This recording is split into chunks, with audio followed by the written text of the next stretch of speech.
Leon, congratulations on an incredible win. Yeah, toe-to-toe war. It was only a couple of weeks ago we were to and fro as to whether you were going to get this moment in the UK, that hometown moment. And let me just say, that stare down at the end of round one, that was an all-time moment. That was incredible. What was going through your mind at that moment? I loved every minute of it. When we squared up, it was like, boom, yes, let's go. This kid's here for war. I knew it was going to be like that.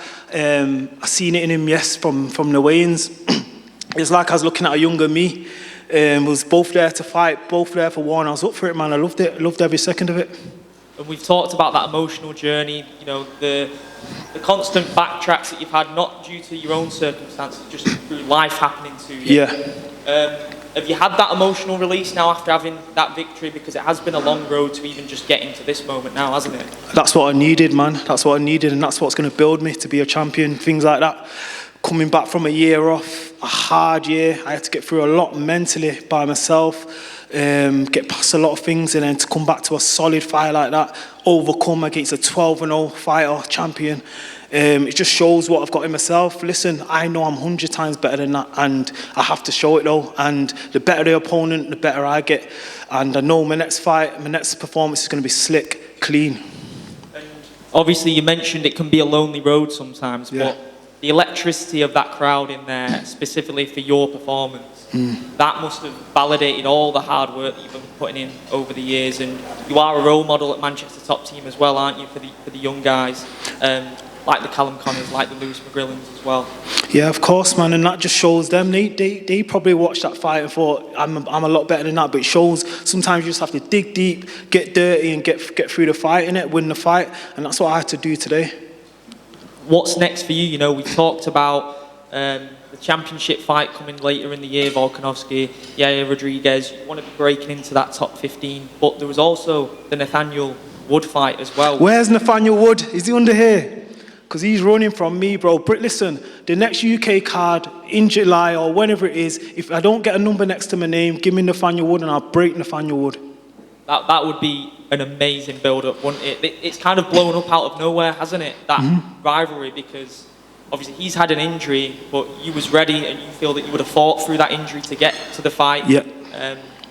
Regardless of the top 15, the ranking status, do you feel that that's a fight that has to happen just for bragging rights sort of thing now? I wouldn't say bragging rights, but I'm a fighter. He's a fighter. He thinks he's better than me. I know I'm better than him. So let's put on a show for the fans. I'm sure the fans would love to see that in the UK. Main card, co-main, whatever you want to do. But look, I'm 5-0 in the UFC basically, and I believe I deserve my shot now. I just put on a good fight against a tough, undefeated kid on short notice, southpaw. Like, I had no time to drill, nothing. There's nothing to make any excuses, but I accepted the fight. 10-0, took him out. Well done, congratulations on getting that moment. Thank you. Lerone, how you doing, mate? Okay.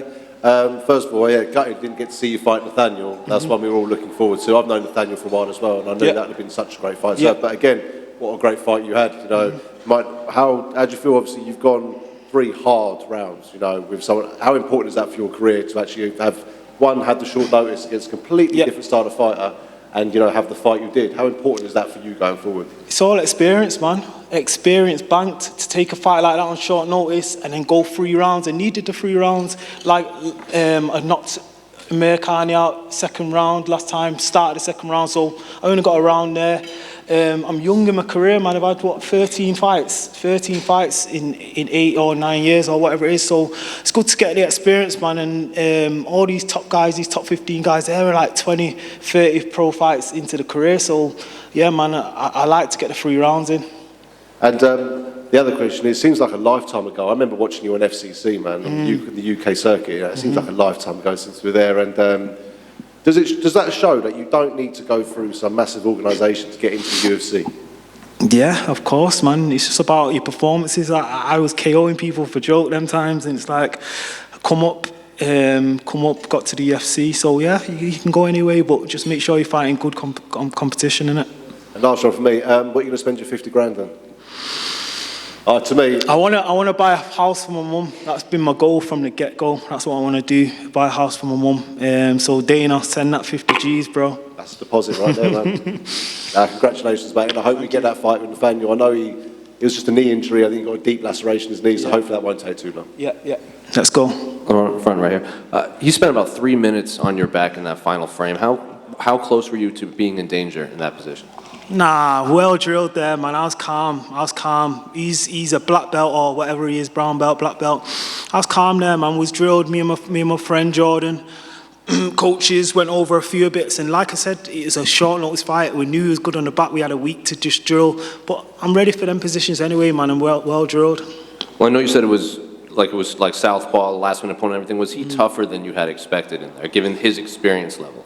Do you know what? He had a weird timing. It's like he's pulling me in, and countering. What happened? Looks like he just got back up. Yeah, man. Sorry. What did you say again? Sorry. Was he tougher than you expected? Yeah, he was tough, man. He was game, man. He was tough. From his last 2 fights, he's finished his last 2 opponents, which were good opponents as well. So I knew he was going to be tough. In hindsight, is fighting these young, undefeated guys, is that the more dangerous fight than, say, fighting the top 15 guys? Because he's trying to make a name off you, and he doesn't really have anything to lose in there. Like I said, it was like fighting a younger version of me. That was me in 2019 against Tukagov. Nothing to lose. Just get in there, have it, give it your all. That was like a younger me, man. It's like, yeah, it's dangerous because you've got to think about it like this as well. He's 10-0, champion in another organisation. You could put him against probably number 10 to 15, and he'll give him just a fight just like that. It doesn't really matter about numbers. It's about the experience and stuff. And final one for me, when they read split decision, how confident were you that the judges would give it your favour? It was close, man. I knew it was close, but I thought I took the first round and it was all on the third, and I felt like I landed the cleaner shots in the third. The takedowns, I didn't do nothing with him really. So yeah, it was my fight. Lerone, just over here, he got up on the cage at that point. Were you a little bit worried? Nah, he told me to come with him, but then I thought, fuck that. I'm not. Why am I celebrating you? I need to put my hands up and make the judges think I won it. So yeah. And you've always fought in Abu Dhabi with the UFC. So coming to fight here in London, how special was that for you?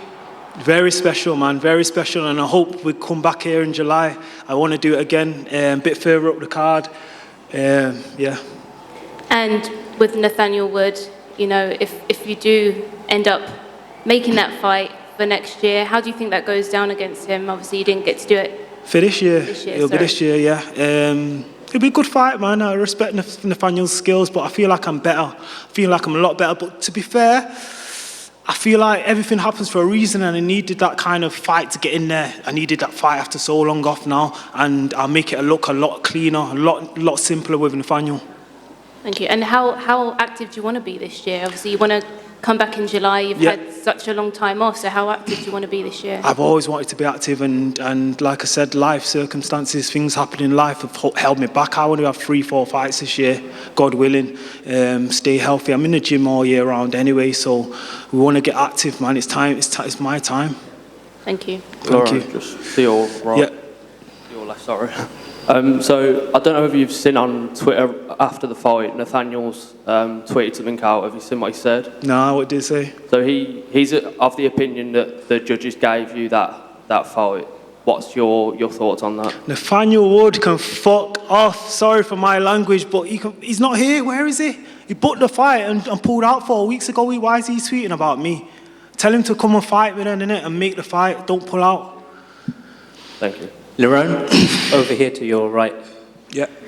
I just wanted to ask you about someone. Dominic Cruz has been talking about you all week in a lot of interviews, talking about how talented you are and how he's brought you into camp to help him train. Mm-hmm. So I want to ask you, how good is he and how much has he helped you whenever you've got the opportunity to spar and train with him? Yeah, Dom's top of the world, man. He's been champion. He's the greatest bantamweight of all time, in my opinion. And even just mentally, just hearing some of the things he says, the way he breaks down your feelings and stuff like that. Like, because we've had a lot of talks about just even the nerves before a fight and stuff like that. Every fighter goes through it. Do you get what I'm saying? It's just good the way he breaks down some of the things, and it's just like, he's basically saying I need to believe in myself because my ability in the gym, I'm not transferring it. I don't believe in transferring it. And it's going to come. I just need the repetition, the fights. And it's good to get them 3 rounds there. And I feel like next fight, I'm going to show my true potential. How are you celebrating your win? Food. Nothing but food, man. What, prawns, salmon? Seafood. Do you think you want to shout out a name in the top 10 to 15 at all? Anybody from between 10 to 15. Caceres would be a good fight. He's number 15. I don't even know who else is there. Any of them. Congratulations. Thank you. Done.